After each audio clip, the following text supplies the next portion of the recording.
It's my pleasure to welcome you to Northern Kentucky History Hour. I am your host for tonight, Mary Jane Calderon, joining you from my office at Behringer-Crawford Museum. Also joining me by the powers of Zoom is our presenter for this evening, Aaron Deininger, and my assistant for the evening, Heather Cook, at her dorm in Worcester, Ohio. So thank you both for being here. Northern Kentucky History Hour is a project of Behringer-Crawford Museum, Northern Kentucky's history museum, that would not be possible without support. Thank you to all of our sponsors, including the City of Covington, Kenton County Fiscal Court, ArtsWave, Kentucky Arts Council, Northern Kentucky Sports Hall of Fame, the Carol Ann and Ralphie Hale Jr. Foundation, and our members. If you're not yet a member of the museum, please consider joining for access to discounts and exclusive programming. Learn more and join at bcmuseum.org. We would love to hear from our viewers tonight, so if you have a question or comment, please type it in the chat or Q&A, and I will be sure to get to those at the end of the presentation. Let's meet tonight's presenter. Aaron is the director of the Brewing Heritage Trail in Cincinnati's Over-the-Rhine neighborhood. He has worked in the field of public history for nearly 15 years, spending much of that time with the Cincinnati Museum Center in a variety of roles before joining the Brewery District Community Urban Redevelopment Corp in 2020. So thank you so much, Aaron, for being here. And I love the picture, by the way. So before we get started, there is a quiz question tonight. The first respondent to enter the correct answer in the chat on Zoom or Facebook Live wins a Northern Kentucky History Hour prize. And you all know, most importantly, bragging rights. So tonight's question is, by 1890, how many saloons were located on Cincinnati's Vine Street? So go ahead and get those answers in the chat. And then Aaron, if you're ready, you can go ahead and get started. Okay, great. Yeah, thanks a lot. I appreciate the introduction. And as you can see, I take this extremely seriously from the Bachfest picture of me dressed like a goat person or whatever that was. So I've got some information I want to share with everybody about Cincinnati and the Cincinnati region's brewing past. So again, my name is Aaron Deininger. I'm the director of the Brewing Heritage Trail, and we're a nonprofit organization based in Cincinnati's Over-the-Rhine neighborhood. We've been around for, nearly 20 years or so now. We do historic preservation tours in order to raise funds for our nonprofit. Try and put those back into the neighborhood for different neighborhood improvements. And I'll talk about some of those things as we go along here. So I'm going to go ahead and share my screen. All right.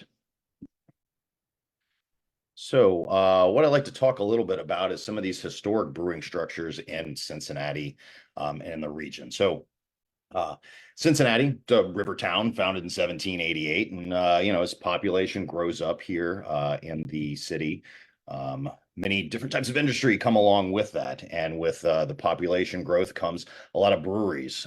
This happens very early on. Many of them are located close to the riverfront. Now, most of these are concentrated on the north side of the river in Cincinnati, as opposed to northern Kentucky. As populations are growing much quicker on the north side of the river. It appears that northern Kentucky on the Ohio River here at the Cincinnati area doesn't have its first brewery actually established until the 1830s, and that's the Covington Brewery. But there's many others that are established in Cincinnati, and so we're going to talk a little bit about them as I go through here. I'm going to show you some images of historic images of some of these structures, and then some contemporary pictures, talk a little bit about them. Please, if you have questions as we go along, definitely put those in the chat. Be more than happy to try and answer any of the questions to the best of my ability. So what I'm showing you here is sort of a overview of these existing structures that are in Cincinnati's Brewery District, which essentially is the northern Over-the-Rhine neighborhood. This is all north of Liberty Street. So this is a very high concentration of brewing structures. Not only that were created, many of them in the 1850s, 1860s, but also that still exist today in this neighborhood. And that's really how our organization got started, and wanting to preserve this very unique history in the city. To go along with these brewing structures, especially because the time that they were created is a series of underground lagering cellars. Now, many of you may be very familiar with their existence, maybe not, and I'm going to show you some images of some of those and tell you about why they built them and how they were used. But this comes about really in the 1850s. There's massive amounts of immigration coming to Cincinnati by the mid 19th century. It's a Western boom town, which is maybe a little odd for us to think of Cincinnati as a Western town. But by 1860, it's the largest Western city in the United States. And it's the sixth largest overall in the entire country. So a lot of people are moving here, a lot of demands for all kinds of products. One of those is beer. And so we've got a huge number of breweries that are springing up. In 1850, there's only 7 breweries in the city of Cincinnati, but by 1859, there is 36 breweries in the city of Cincinnati, and many of them are located in the Over-the-Rhine neighborhood or the surrounding parts, and that's part of what I'm showing you here. So what we're going to touch on tonight is several of these structures that still exist. We're going to talk about, if you're looking at the map here, number 12, which is the Hudipole Brewery. Many people may be familiar with the name Hudipole, been around for a long time. Number 9, which is Christian Moorline. Number 8, which is the Jackson Brewery, and number 7, which is the Soane Mohawk Red Top. It's a brewery, very many names, and we'll talk about that when we get to that point. But these are some of the things we're going to discuss here. So Hudipole. This is something that many of you maybe are familiar with. The Hudipole Brewery gets its start along McMicken Avenue, which is known as Brewers Boulevard back in the 19th century because all these breweries springing up along it. And it opens in 1885. It's actually opens in a former brewery site known as the Buckeye Brewery, which was actually a barrel manufacturing facility for many years. This is sort of an image here of sort of about the apex of their complex, you know, in the 1890s or so, as they're growing very rapidly. And when Hudipole and George Cott are still partners in this project. So very few of their structures remain today. This is an image of their 1911 bottling facility that's still there that would have been on that site from that previous image. And it's still located along McMicken Avenue today. Now, many of you may be familiar with the Hudipole Brewery that was located along I-75 with the huge Hudipole smokestack that went up into the air that unfortunately was torn down a few years ago. And that was a Hudipole brewery. However, the site on McMicken that I was just showing you and that you see here with the bottling facility, this is the original Hudipole brewing facility. The one that was on the west side of I-75 with the smokestack, that was actually an expansion after Prohibition. It was the former Lockman Brewery that the Hudipoles purchased after Prohibition and expanded their operations, and then eventually made their main brewing operations from that site instead of this location. Now, this is an image of the underground lagering cellars at the Hudipole brewing site. They still exist today, and periodically we'll take folks into them. Now, some of these underground lagering cellars that are typically 3 and 4 stories underground are relatively accessible, or we've figured out ways to make them relatively accessible. The Hudipole cellars are a little different, but because they relocated their site in the 1960s, the main brew house that sat on top of these cellars was torn down, and so access to them is a little tricky, and also because there's no building on top of it, water tends to infiltrate into them. As you can see from this image, there's a little bit of water collecting, and that was probably because it hadn't even rained probably in a week or two. They get a little squishy in there for sure. So for special events, we'll take folks down into those. But and while we're talking about these underground lagering cells, I'll touch on a little bit about why they would bother to build them. And that was, of course, to make lager beer. Now, lager beer is a type of beer that most of us are very familiar with, and we probably, take for granted that it's always been a thing, and that's not the case. So, brewing history of beer goes back to 9,000 years or so. And most of that time, people would have been making and drinking what we would consider an ale today. These are top fermented, warmer fermented beverages, 60, 70 degrees Fahrenheit. And lager beer is produced by a yeast that likes colder temperatures, 40, 50 degrees, maybe at most. And in an age before mechanical refrigeration existed, the only way in order to achieve that is to either have access to a cave or make your own cave. And that's what they've done here with these lagering cellars. They've created their own underground cave, and then they would either stock it with ice, or they would use a pressurized piping system that had crushed up brine solution that was like crushed up ice and salt in order to cool off the environment to get it to fermentation temperatures of in the mid 40 degrees. So that's the purpose of building these. Now, what's unique about the Cincinnati region and still having these is, yes, it was a big beer producing area, but there was only a small window of time where these were produced. So lager beer and this technology comes to the United States in 1840. And that's when they start building these underground cellars, the 1840s, 50s, 60s, into the 70s. And that's generally about it. And that's because by the time you get into the 1870s and the 1880s, mechanical refrigeration is available, reliable, and affordable. And you don't need the expense and that really the hassle of digging and maintaining these damp underground cellars. You can just produce lager beer with an insulated building. And so that's what they've ended up moving to some of these later breweries. Um, and I've got a couple examples of that here. So the Christian Moorline Brewing Company, if you're a local around here these days, you're probably very familiar with Christian Moorline, the name, especially in the brand that's been brought back in the last, say, 20 years or so, predominantly early on by Greg Hardman. But Christian Moorline, the brand goes back to 1853. Christian Moorline was a German immigrant, comes to Cincinnati, opens a blacksmith shop, and eventually transitions to brewing and becomes not only the largest brewery operator in the city of Cincinnati, but also in the state of Ohio.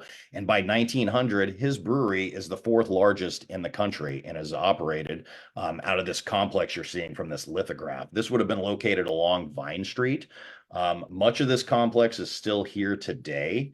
Now, the main brew house that you're seeing at the center of this, unfortunately, that did not end up surviving much past Prohibition when the brewery had closed down because it seems like because of its massive size and trying to repurpose such a thing. But many of the other structures are still remaining today around there. We got a few other historical photographs of this location. Their complex is very large. At their peak, they're producing about 500,000 barrels of beer. And this is, of course, using 19th century brewing technology. To kind of give you a sort of yardstick to compare that to the Rheingeist Brewery, which is Cincinnati's second largest brewery. Last year, I believe, produced a little over 100,000 barrels of beer, which is a lot of beer, but using, of course, modern brewing technology. So the historic Christian Moorline is doing 5 times that amount. So it's a very impressive brewing structure that's there. This image that I have here is of their bottling plant. It was built right around 1911. And many of you may know it today as the modern Rheingeist Brewery. So that's what's in their bottling facility today. Northern Row Brewery and Distillery, that is inside their fermentation house. So this is right next door, and this is along McMicken Avenue. You can actually see the address of the building there on the side of it, 111 West McMicken. Highly recommend going to either one of these places. Great beer and cool historic locations. But this facility that Northern Row is headquartered in today was the stock house, the fermentation house of the Christian Moorline Brewery that they built in 1895, and it replaces these underground lagering cellars. So they no longer need these subterranean caverns for temperature stabilization. They could produce up to 200 tons of ice in a 24-hour period in these massive ice machines, and so they could cool off this insulated building and produce their lager beers inside of it. And that's what they did until Prohibition closed down the brewery in 1919. So the Jackson Brewery is another interesting one that's along Brewers Boulevard, McMicken Avenue. This is a lithograph of it sort of at its kind of apex when it was run by the Kleiner brothers. And if you go by and check out this facility today, you can actually see their name built into the facade of the building. It's a little hard to make out due to recent events there, which I'll touch on in a minute. But here's some images of it that are older images from just say 30 years ago or so when it was repurposed as a sheet metal blasting area. And of course you can see there's a very small gas station out in front of it, and then probably the late 1980s here. But there's a massive system of underground lagering cellars dug out of the hillside, and this is part of the reason that so many brewers chose this location to build their breweries along here, is because of the hillside that's there. You could build your brewery up on the hillside. You could excavate these cellars from the hillside, which of course also had a series of natural springs in them, because you need a tremendous amount of water to produce beer. And so they would build them all along there for this access to water, and then excavate these cellars. Now, they're also trying to maximize their energy efficiency. And so a lot of the brewing starts at the upper levels of the brew houses, and then they let gravity do most of the work for them. And it takes the materials from floor to floor down below until you get to the lower levels of where fermentation and aging are happening in these cellars. And then because of their access to street level, they can just haul the materials there, the finished beer out of them, and then off to the nearby canal or to the Ohio River, and ship them to wherever they want, or to one of the many saloons that were around the city of Cincinnati. So here's an image of it, a relatively recent image of it that I took a couple of years ago. There's actually been some work that's going on with this facility today. So the Jackson Brewery was unfortunately set on fire in 2019 during a restoration project that was happening with the previous owner. It was managed to be saved and stabilized, and it's currently under new ownership. The Cincinnati Beverage Company owns it and is in the process of saving it. They've recently put on a roof on part of this building to save some of the original wooden flooring and things that are inside of it.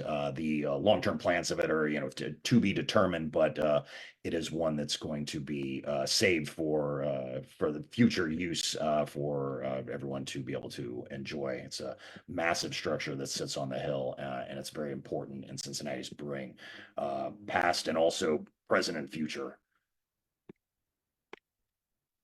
One other brewery I like to touch on here that's along Brewers Boulevard too is the Sohn Brewery, is generally how I refer to it, because the Sohn family owned it for the longest period of time. It was run by Johannes Sohn and George Clotter originally.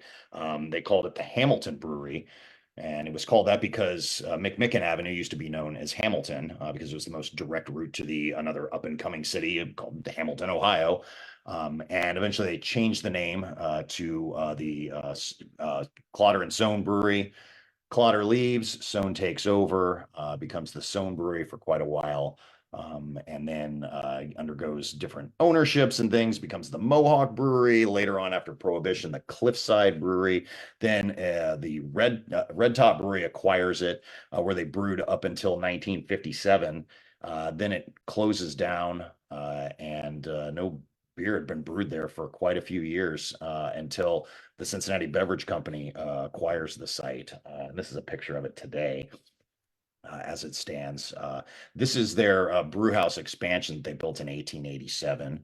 And then next door to it is the Felsenbrow building, which was their bottling facility, added in 1937.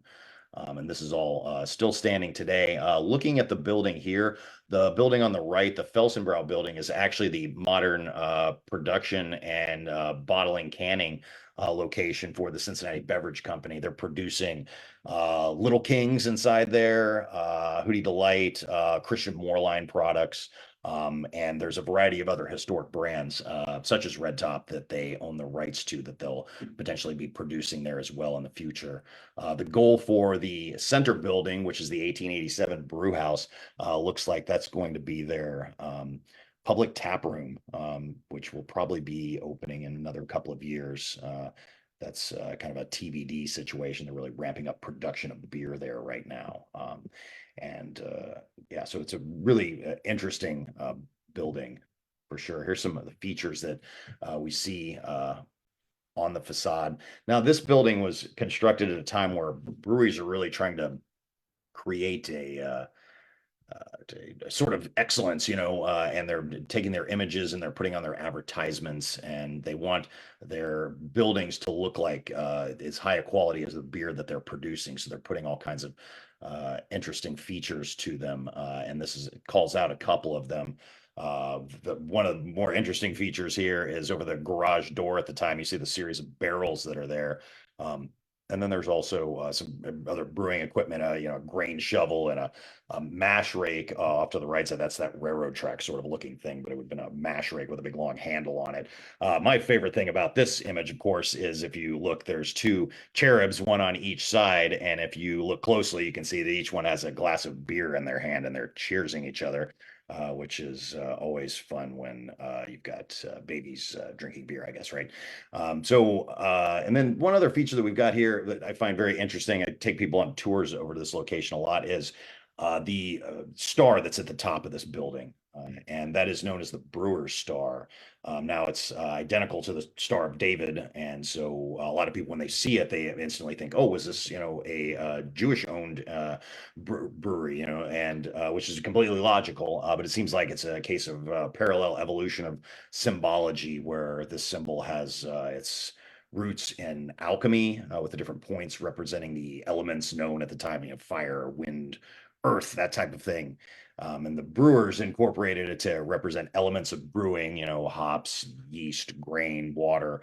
And it becomes a symbol of brewing excellence. Now, like anything else in history, we're always learning new things all the time, new research, documents, things like that discovered. And so perhaps we will find that there is some sort of connection between the Star of David and this brewer's star, this symbol for water purity as well. But as of right now, like I said, it seems like it's a parallel evolution, that there's not a connection between those. So here's a couple of quick photos and blueprints that we actually found inside the Sohn Brewery. It's a really interesting facility, totally open through the middle. That's for heat to be able to rise up through the top cupola there that you see in the blueprints. And the brewers, this is not a publicly open facility, but the brewers, again, were, very proud of what they were doing and making high quality beer. And there's all sorts of inside decorations in here. And I've got pictured one of the handrails, and throughout the building, there's these beer barrels that are built into the handrails of cast iron. And no one else besides the brewers are going to see this, but they wanted these symbols of excellence throughout their building because they were so proud of what they were making. This blueprint's really neat because it kind of shows you the various process, and much like what I was talking about before, as far as the letting gravity do a lot of the work. You can see that that's happening here. The water tank is up on the top floor. And then also there's a grain bin that's stored up there. They would have had a grain elevator that would have brought the malt to the top where they've stored it. And then when they're ready to brew, they just release that in the heated water onto their wash tub, as they're calling it here. And then it works its way to the boil kettle and through fermentation, basically in the cellars and things. So it's a really interesting process in a way to really conserve energy. And this is a very typical setup of this time. So there is, a lot of buildings have been preserved, and in many cases they've been preserved through luck as opposed to actively trying to do so. And that's not to say that there hasn't been a lot of active preservation, but what I mean by luck is really the latter portion of the 20th century was not kind to the Over-the-Rhine neighborhood and the Brewery District where many of these structures stand. And so it's kind of miraculous that some of them managed to stand the test of time for the amount of neglect that they suffered. So we've got today about 14 different breweries that are represented in this area, and about 50 or so buildings that are still remaining standing. And this doesn't include underground structures as well. Now, this is an image of, as you can see, the Sohn Brew House is right next to it. This is the original Sohn Brewery that opened in 1846 with some additions that happened to it over the years. It was actually in the process of trying to be, restored, stabilized, and repurposed when one of the walls gave way in 2010, and it was basically because of this neglect. Time had gone on too long with the damage that it sustained, and it was going to be impossible to save safely anyway. And so unfortunately it was demolished in 2010, which is why it's no longer there today. So as I mentioned at the beginning of the presentation, I'm from the Brewery District, or the Brewery District Community Urban Redevelopment Corporation. Our nonprofit was established to essentially promote the history of the Brewery District area, northern Over-the-Rhine, and preserve brewing culture there. And also its history, but also its present day activities is what we're really trying to get involved in as well. Now, it was established really by a group of residents, longtime residents, business owners, and things that were interested in preserving this area. People that were just interested in the history, and it started by just getting together informally, over some beers and things, and it really developed over the next couple of years, starting in 2003 until our nonprofit was formed in 2006. So we host monthly meetings and all kinds of different activities. We do a monthly meeting that changes locations, although it's usually on the second Wednesday of the month. Each month at 5:30, and we pick a different location. Usually it has to do with some sort of new activity, like this month's meeting is actually tomorrow night. And it is at a residential location that has recently been restored. It's a building that had sat derelict for quite a few years, and the current owner spent many years restoring it, and they're hosting an open house to kind of show off the work and tell us some of the history of the building and that sort of thing. So that's something we do every month. It's an opportunity to kind of learn sort of what's going on in the neighborhood, but also people to get together. We have usually a series of announcements. Anyone's welcome to attend. It's a free meeting, and shocker, it's a Brewery District meeting. There's beer involved. And we encourage anyone who's interested in the neighborhood to come out to these. You can find out when these meetings and where they're taking place at if you go onto our website, which is brewingheritagetrail.org. If you go to the membership page, it has that listed. And also we have a new app, which I'll tell you about in a minute, that has those listed as well. If you go to our Facebook page, we also create a Facebook event every month. So that's an easy way to find out too where those are taking place. So it's a interesting activity to learn about the neighborhood and also get to know people who are either living or working there, or just interested in some of the same things maybe you're interested in too. So it's a cool opportunity. For those of you who don't know, Bockfest. Bockfest is the Over-the-Rhine beer festival. It's been going on for 32 years, started by the Shaneling Brewery. And today it is run by the Brewery District Community Urban Redevelopment Corporation. That's us. So we've been organizing and running Bockfest for the last 17 years in all its various changes and things over the years as the neighborhood has been redeveloped and changing. It used to be that it was easy to find a massive abandoned building that we could have thousands of people at, but as the neighborhoods change, that's become less and less available, which is a good thing in so many ways, but also makes it always a challenge to try to find the next sort of formation of Bockfest. So that's us, that we host that every year. For those of you who are curious about Bockfest, it's usually the beginning of March every year. So it's typically the first big festival in Cincinnati every year, at least for the last 32 years. So that's something we do. And also, if you've just been wanting to wander the streets dressed up like a goat or a monk or a goat monk, this is your opportunity. So definitely join us for that. Okay, historic preservation. That's something that we're also very much involved with. And so this is done in a variety of ways. We've done 3D mapping of underground cellars to be able to document them. Same thing with many of these historic structures. Some places are not readily available, and so it's good for us to be able to get in there and document what they look like and the design of them. And so that's something that we go about and do.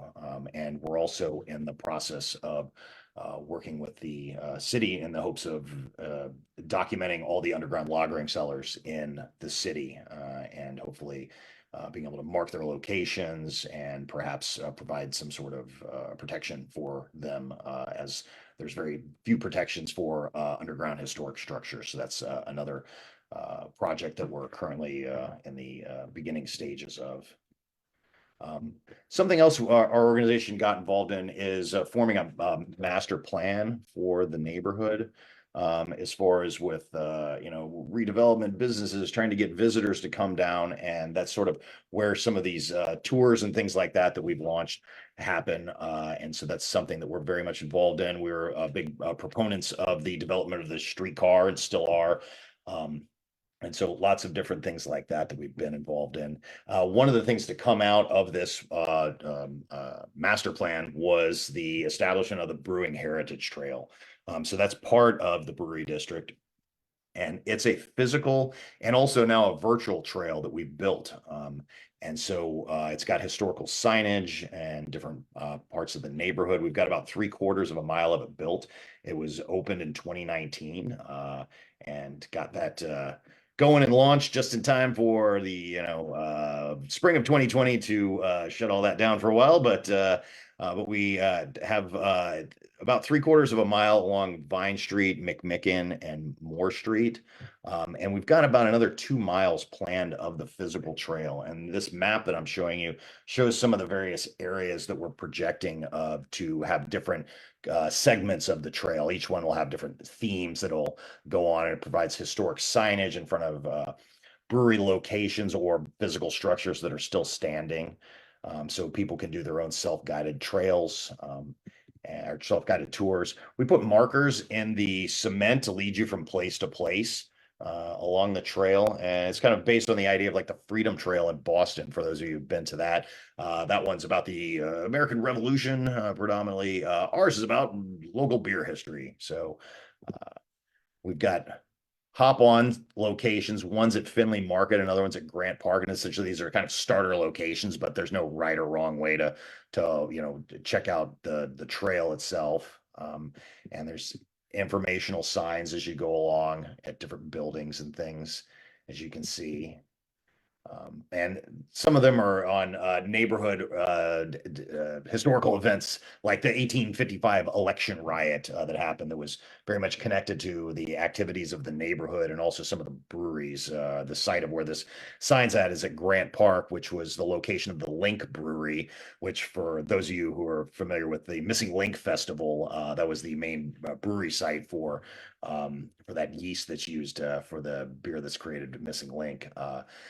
Not the underground cellars where they found it, but their actual brew house was here at this location. And sadly, during this 1855 election riot, the brewery foreman was actually assaulted and killed out in front of the brewery here during this election riot that had happened. So anyway, we've got a variety of subjects that are related as well to brewing history as you go along. Some of the signs are attached to buildings. Some are, shaped like barrels and other types of things. There's also a series of art installations that we've been involved in establishing with the Brewing Heritage Trail that are, of course, beer themed in a variety of ways around. And then that brings me to the last thing that I wanted to touch on here, and that is the establishment of the Brewing Heritage Trail app. So this is a new brewing history app that we've just launched. And it essentially follows the path of the existing trail, which is, so it's about 3/4 of a mile loop. And what we're looking at right here is sort of the one of the hop-on locations, an intro location. I've got the self-guided portion of the map up in front of you, and we've got it in a couple of different components. The black crowns or actual physical signage that's in the neighborhood, and then when you click on them, it has informational text and images and things associated with breweries or subject matter, whether it's saloon history or anything else. The red paint brushes, those are where art installations are at. And when you click on those, it shows you the image. It tells you about the artist who created it, some sort of maybe historic information related to that art image. And then my favorite, of course, is the brown beer mugs. Those are historic brewing locations. So when you click on those, it brings up information and images about the breweries. There's deeper dives that we have into there. So if you want to, read up on Louis Hudepohl's biography or the types of beer that were made by his brewery, we also have that. So there's different layers to it. So we've got this 3/4 of a mile loop built so far, and the plan is as we get more and more people using it to expand this to cover the neighborhood and beyond. We'd like to, document not only the long time history of brewing in the city, but also the contemporary, the history that's being made today. Cincinnati has a very robust brewing industry today, and we'd like to continue to document that history. And part of the way we're going to do that is with this Brewing Heritage Trail app. And so that's a very, I think, exciting thing for the future of our organization as well. A couple other things that are related to the app too is we do guided tours throughout the year. And so we've got a component on there that has images associated with locations that you would go with our tour guides and things. So you can see inside buildings that our guides are telling you about, or underground, these types of things. And then the third component of this app is actually our events tab that we have on there. It talks about various events that our organization is associated with. Bachfest, of course, is in there, so you can find out what's going on with Bachfest. Also, we have a membership program that has member events like visits to hop farms for harvest events, or special beer tastings, or we have a beer barons tour of Spring Grove for our members this fall that we're doing. So various things like that, but also the monthly Brewery District meeting that I mentioned earlier. That's where you can find out where that's taking place each time. Now, the app is totally free, and that's the way we plan to keep it.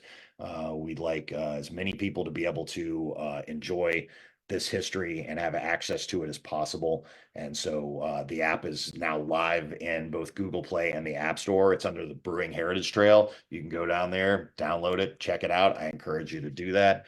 And we're going to try and get as many people as we can using it, and hopefully use that as an opportunity to expand it and include more and more history on this location. So it is 7:06, and so I'm trying to be mindful of time on this presentation. I'm happy to answer questions or skip back to anything. I am someone who prefers brevity and is happy to take a deeper dive into any of these subjects. If someone is interested in anything in particular, happy to answer that. Well, thank you so much, Aaron. I know that we do have some questions and comments to go over, but could we go ahead and go back to the trivia question and see, Heather, did we have a correct answer on that? I know we probably had a close one. Had a correct answer yet. Okay, I thought we had somebody that was pretty darn close, and we did. Maybe we should see if Aaron agrees to go ahead and give it to. I think if somebody's within a handful of saloons on the number, then yeah, I think because it's this is one of these where my number is based on essentially Vine Street from downtown and over the Rhine. Vine Street itself is a very long street, so yeah. So I think if somebody is within a handful, then that is going to be pretty good. So Heather, if I'm correct, is that Chris then with the 130? So the correct answer was 136, but Chris had 130, and I'd say that's pretty darn close. Yeah, that's pretty great actually. So yeah. So congratulations, Chris. And then let's see. A new car? We did have some questions about, what was it? The architecture on outside of the buildings. Oh yeah, please. I'll see do here. my best. Any particular building? This was in the beginning, I know. So let me see, because they wanted to know if you could say a few words about the architecture of these breweries. Oh yeah, sure. Yeah, no problem. Yeah, that was from Frederick. Okay, so I'll touch on that just in kind of a general sense, and if there's specific things, I'll do my best to try and answer those. So these breweries, as they're starting out, most of these breweries in Cincinnati, they're kicking off in the late 18th, early 19th century. Most of these are wooden structures that are being built, because that's Cincinnati's a heavily forested area once you get a handful of blocks north of the river. So lots of timber and things, and so be able to chop those down. As time moves on, a very robust brick manufacturing industry springs up in the city in the early 19th century. So lots of ready-made bricks nearby, and then we start to see that transition into that. However, with these brewing structures, is they're becoming more and more built out of brick because shocker, the wooden ones seem to burst into flames regularly. These brick ones, initially, we're talking 1830s, 1840s. They're very simplistic. We kind of put those in an umbrella catalog of early lager period is usually what they're referred to. And really what that means is functionality is key. They are built to function as industrial breweries. And so as far as any sort of embellishments or ornateness, like you don't see much of that, in the 1840s and even into the 1850s. Once you start getting into the 1860s, then that's when you start to see more embellishments and things, more of these sort of ornateness. So there are sort of these symbols of greatness for the brewery. And that's when we call that the mature lager period. That's what we see kind of those. An example of that's sort of what I have up here. So this is the sort of the apex of the Christian Moorline Brewing Company. This is their 1868 brew house. So this is what they expanded into. They started out as a very, very small brewing operations and eventually grew into this massive brewing operation that was pretty well decorated here. And I think I've got you can see the actual photograph of it here. So that's what we have here. Another one of these styles that they really like too is Romanesque revival. And that's what's exemplified by the Jackson Brewery. So that's a Romanesque revival structure. Essentially, it has these elements of, buildings mimicking ancient Rome and things with rounded porticos and inset windows and doorways and it also is a red brick structure typically.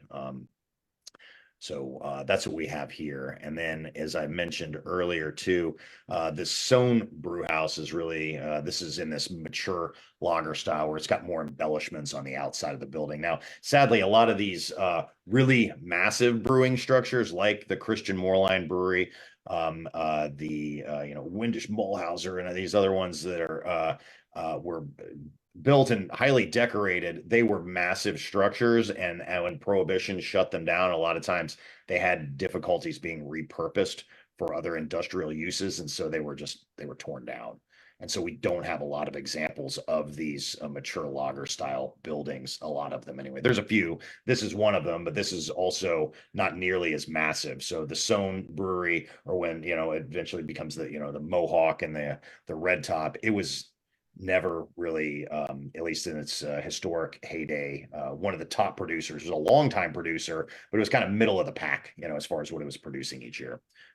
Hopefully that answers your question about, some of the architectural styles. I'm happy to talk more about that if you want, or if there's something specific. There's definitely. Heather, did you want to hit on some of the questions we've had? Yeah, we had somebody ask if you could talk about why there were separate buildings for bottling versus brewing. Oh, yeah, sure. So that's a good question. So, and, in some cases, this, of course, is just, it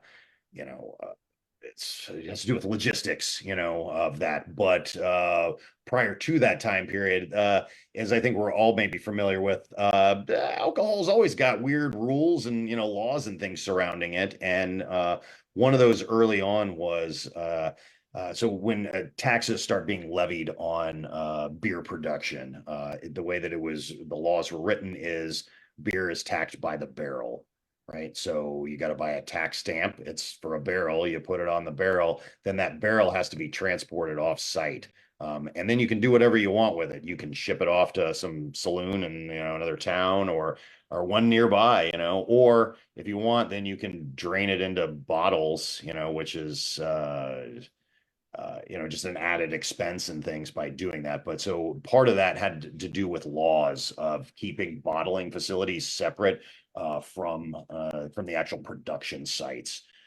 In some cases, breweries would, and I believe Christian Moorline was one of these, where technically their bottling building and facility, it was a separate company. that they owned, but but it was a separate entity, is the way that they had, some sort of subsidiary in order to get around certain rules. But that was a big part of it. In the case of like this brewery that I have up here, the Soane Brewery, which eventually becomes the Cliffside Brewery, it was just done out of really logistical and geographic convenience. So the original brew house was just to the left of this picture, which we saw it being torn down. It was still in use into the 1950s and things. They were still brewing in that building that was torn down, including also this main brew house here in the center. So that's where all the brewing equipment, and that's the way it's set up. And then if they wanted to bottle things, they needed a new location to do that. And so they built a bottling facility adjacent to it. They had, connecting doorways and things. And actually, oddly enough, the Soane family home sat on the site of the Felsenbrow building there off to the right, up until they built this in 1937. So I think it depends on the location of your bottling facility, is largely like, what year are we talking about? Those late 19th century ones, when the laws were just starting to switch and you start to see a rise in beer being bottled more frequently, or the reasons for that are probably different than ones that are, in the mid 20th century. Okay, I know that we have some viewers that are wanting to know a little bit of history about maybe some Northern Kentucky breweries. So Sure. I know you explained to me a little earlier that they didn't come to a little bit much later. Could you touch on that and what the reasoning was behind Sure. that? Yeah, absolutely. I am by no means a expert in Northern Kentucky breweries, but I can talk a little bit about that for sure. So I think I mentioned briefly at the beginning of the presentation. So the Covington Brewery seems like it was the first brewery to come online, and it ends up that's in, I believe, in 1837 is the first brewery established there along the river, on the north side of, or sorry, on the south side of the Ohio River, in Northern Kentucky. It's the Covington Brewery. Some people come to know that as the Brenner Brewery, and it's a long time brewery that's in operation for many, many decades. Actually, several of their buildings are still standing today. I believe along Pike Street, some of their old offices are still there today. Probably one of the more famous breweries that is from Northern Kentucky is the Bavarian Brewery. And many people are familiar with that, especially because of more recent activities with the Bavarian Brewery.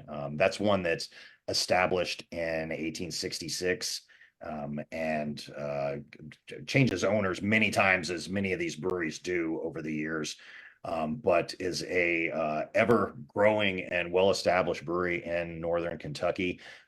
Shuts down for a time during Prohibition. I believe they tried to transition to making soft drinks and things, as many of these brewers did at that time, and most of them found not much success in that. And then reopening, and then rebranding themselves several times and bringing in subsidiary partners at that site. The Bavarian Brewery was other than a few dark years during Prohibition, in operation for over 100 years. You're looking at, I think it was 1866 to, I believe, 1971 is when the Bavarian Brewery finally stopped producing beer. And then that site, sadly, seems to be largely unoccupied and somewhat neglected for quite a few decades, until the early 90s, when there's more activity there of some different, actually, like sort of microbrew activities. And then I believe there's a nightclub that goes in there for quite a while. What was that called? It's escaping me. It was like Jillian's. Jillian's. I want to say Jilly's, but that's up in the Dayton area. Yeah, Jillian's. That's right. Yeah. And now it's government building and things, which I believe the Behringer-Crawford Museum has a exhibit about the Bavarian Brewery inside of it. Yes, we do. Yeah. So definitely, breweries established for sure in Northern Kentucky. One thing I think we have to keep in mind with this sort of delay, and also the amount of them compared to on the other side of the river, I think a big part of that is population. So there's the Over-the-Rhine neighborhood is one of the most densely populated neighborhoods by the end of the 19th century. Cincinnati, as I mentioned earlier, is by 1860s, the sixth largest city in the United States. There's a lot of people on the north side of the river, right? And that's a lot of demand for all kinds of products, including beer. And the problem that you have, especially in those early years, that's not corrected until the Covington Cincinnati suspension bridge is open, I believe, 1866, is an easy access route to get back and forth across the river. Yeah, sure, you've got boats and things like that to get across, but that's can be problematic for a variety of reasons. So if you're making beer, I think on the south side of the river, especially in the early part of the 19th century, that's probably where you're hoping it's going to be consumed. So you don't have to deal with the expense and the hassle of trying to get it across the river and sell it to other people. Not to say that didn't happen, because it certainly did, but I think that that's part of the reason we see the delay in that. But then also it not proliferating nearly in the same way that it did on the north side of the river. And I think that population's got a big part to do with that too. So hopefully that addresses some of that. Again, Yes, thank you. Expert by any means of that. And I know that this is like the Northern Kentucky History Hour, and so to address such things, totally understandable. And so I wish I could talk some more about that, but. And I just wanted to read, I liked a comment we had from Roger. He said in the 1970s, he was irritated that his father could buy Wiedemann beer cheaper in Missouri than he could buy it in Kentucky. Oh, really? I wonder what the reason was. Just like a tax thing or something. I don't know. That's yes. Interesting. Heather, have you seen any other questions that I've skipped? I have not seen any other questions. Well, let's see. Is there anything else that you'd like to add, Aaron, about that maybe we haven't touched on? Well, I would just encourage people to check out our app, the Brewing Heritage Trail app. It's got a lot of great brewing history in there and a lot more to come in the near future. We do all kinds of different activities in the neighborhood. As I mentioned, the brewery district meetings are a great way to learn about what's going on in the Over-the-Rhine neighborhood, not only about brewing history, but contemporary activities there. They happen every month. They're free. Generally, there's free beer there too, so that's always nice. And you can find those on our Brewing Heritage Trail Facebook page. They happen on the second Wednesday of every month at 5:30. They go to different locations, so we get to see all kinds of different things. Sometimes they'll be like we had one a few months ago, is at TQL Stadium, so we got to go in there and learn all about from the people who built TQL Stadium, and from the people who run the team, just about kind of what's going on there and how that all came about, and what their plans are for the future or whatever. And that's a lot of the types of things that we try to arrange with these brewery district meetings, is kind of getting people sort of behind the scenes, and also being able to answer questions about what's happening in the neighborhood these days. So I highly encourage people to attend those. They're a great way to get to know what's going on. We did have a question from Tom. He wants to know, is there a way, I don't know if you can answer this or not, is there a listing of Northern Kentucky breweries somewhere to be found? Is there anything being done similar with Northern Kentucky? So there's a nice series of books that's come out as far as if you're looking for Northern Kentucky breweries, and it's a series of books called Brewing in the Queen City. It's a guy by Dr. Robert Musin wrote these, Brewing in the Queen City. There's different volumes on different locations. A lot of it's broken up geographically. He's got one that's all about Northern Kentucky breweries, as well as I think one specifically on Wiedemann's. Brewing in the Queen City, that's a good series.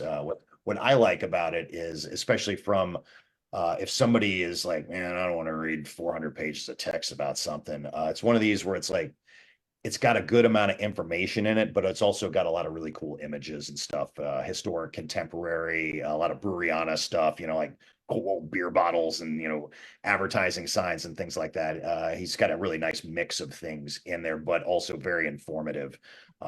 Brewing in the Queen City by Dr. Robert Musin. So that's one place that I know for sure they've got a lot of that as far as a book goes.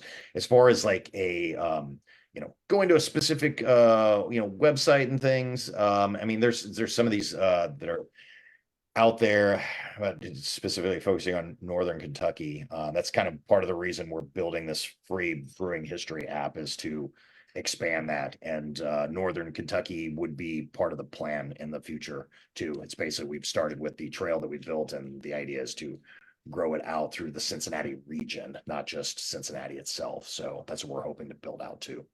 All right. Well, thank you so much, Aaron. Oh yeah, absolutely. My pleasure. Always happy to talk about brewing history.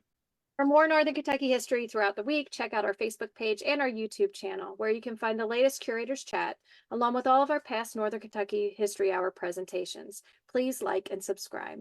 So that's all that we have time for this evening. Thank you again to all of our sponsors and supporters. Until next time, take care, everyone, and good night. Thank you so much, guys.